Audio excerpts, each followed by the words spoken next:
Shalom Bapak Ibu Saudara sekalian. Perenungan kita hari ini terambil di dalam 2 Raja-Raja pasalnya yang ke-13. 2 Raja-Raja pasalnya yang ke-13. Saya akan membacakan untuk kita semua dari ayatnya yang ke-14 sampai ayatnya yang ke-21. 2 Raja-Raja 13, 14 sampai 21. Dengan judul perikop Kejadian menjelang kematian Elisa dan keajaiban dalam kuburnya. Ketika Elisa menderita sakit yang menyebabkan kematiannya, datanglah Yoas raja Israel kepadanya dan menangis oleh karena dia. Katanya, "Bapakku, Bapakku, kereta Israel dan orang-orangnya yang berkuda." Berkatalah Elisa kepadanya, "Ambillah busur dan anak-anak panah." Lalu diambil busur dan anak-anak panah. Berkatalah ia kepada Raja Israel, "Tariklah busurmu." Lalu ia menarik busurnya, tetapi Elisa menaruh tangannya di atas tangan raja, serta berkata, "Bukalah jendela yang di sebelah timur." Dan ketika dibukanya, berkatalah Elisa, "Panahlah." Lalu dipanahnya. Kemudian berkatalah Elisa, "Itulah anak panah kemenangan daripada Tuhan, anak panah kemenangan terhadap Aram. Engkau akan mengalahkan Aram di Afek sampai habis lenyap." Sesudah itu berkatalah ia, "Ambillah anak-anak panah itu." Lalu diambilnya. Setelah diambilnya, berkatalah Elisa kepada Raja Israel, "Pukulkanlah itu ke tanah." Lalu dipukulkannya 3 kali. Kemudian ia berhenti. Tetapi gusarlah abdi Allah itu kepadanya serta berkata, "Seharusnya engkau memukul 5 atau 6 kali.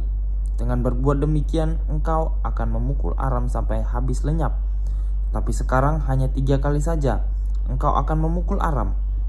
Sesudah itu matilah Elisa, lalu ia dikuburkan. Adapun gerombolan Moab sering memasuki negeri itu pada pergantian tahun. Pada satu kali orang sedang menguburkan mayat. Ketika mereka melihat gerombolan datang, dicampakkan mereka mayat itu ke dalam kubur Elisa lalu pergi. Dan demi mayat itu kena pada tulang-tulang Elisa, maka hiduplah ia kembali dan bangun berdiri. Bapak Ibu Saudara, perenungan firman Tuhan kita pada hari ini bertema Allah yang setia. Kalau kita tahu Bapak Ibu Saudara, di Jepang dulu pernah terkenal dengan seekor anjing yang bernama Hachiko ya.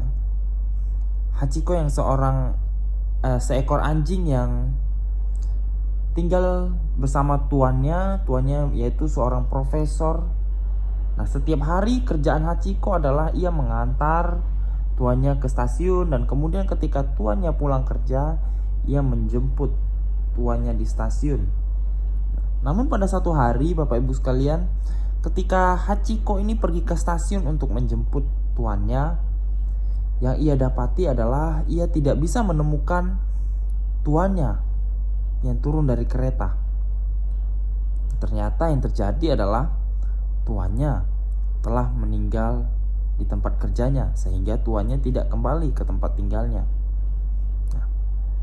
Tetapi yang terjadi adalah Bapak Ibu sekalian, Hachiko tetap menunggu di stasiun. Setiap hari ia tinggal di stasiun, ia menanti kepulangan daripada tuannya. Yang ia lakukan adalah ia terus-menerus menunggu di sana selama hampir kurang lebih 10 tahun hingga kematiannya. Bapak Ibu Saudara, kesetiaan Hachiko ini kemudian tersebar luas sehingga orang-orang mulai memanggilnya Joakan Hachiko, yang artinya Hachiko, anjing yang setia. Bahkan Hachiko ini Bapak Ibu Saudara sampai dibuatkan sebuah tugu untuk memperingati Hachiko sebagai anjing yang setia. Bapak Ibu sekalian, dari kisah Hachiko ini kita tahu bahwa ada seekor anjing yang memiliki kesetiaan yang luar biasa kepada pemiliknya. Namun di dalam Alkitab Bapak Ibu Saudara, kita juga bisa melihat bahwa ada seorang pribadi yang setia. Bahkan kesetiaannya itu melampaui apapun yang ada di dunia ini. Dia adalah Allah yang setia, Allah yang tidak pernah ingkar janji kepada umatnya. Allah berjanji bahwa ia akan menyertai bangsa Israel. Maka ia mengirimkan seorang nabi yang bernama Elisa. Dan di dalam sepanjang pelayanan Elisa, Allah memakainya dengan begitu luar biasa, menunjukkan bahwa Allah memiliki kebesaran dan kesetiaannya atas bangsa Israel. Bahkan di dalam kondisi sakit, Elisa tetap dipakai oleh Allah untuk menubuatkan bahwa Israel akan menang atas Aram. Pada saat itu di bawah kepemimpinan Yoas. Bahkan Bapak Ibu Saudara, setelah kematiannya pun Tuhan tetap memakai Elisa. Jika kita lihat, kita baca dalam satu perikop tadi bahwa tulang belulang Elisa itu dipakai Tuhan untuk membangkitkan seorang mati. Nah, mujizat kebangkitan yang terjadi ini tidak sedang menunjukkan bahwa Elisa itu berkuasa, tetapi malah menunjukkan bahwa bagaimana kasih setia Allah kepada umatnya, menunjukkan bahwa Allah memang berkuasa membangkitkan orang mati. Maka yang perlu kita sadari adalah bahwa Allah juga berkuasa untuk membangkitkan bangsa Israel dari kondisi mereka yang terpuruk. Bapak Ibu Saudara, Allah kita adalah Allah yang setia. Ia adalah Allah yang tidak pernah mengingkari janjinya. Bahkan Bapak Ibu Saudara, Allah berjanji akan menyertai kita. Dan Allah bisa memakai siapa saja atau bahkan apa saja untuk menepati janjinya di dalam kehidupan kita.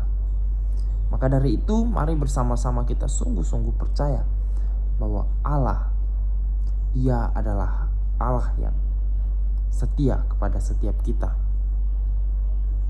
Demikian perenungan firman Tuhan kita. Mari bersama kita berdoa. Allah Bapa yang Maha Kasih, Allah Bapa yang Maha Baik, kami bersyukur ya Tuhan untuk perenungan firman Tuhan pada hari ini. Kami bersyukur bahwa kami memiliki Allah yang begitu setia, Allah yang dengan luar biasa dengan rencananya terus senantiasa menyertai setiap kami.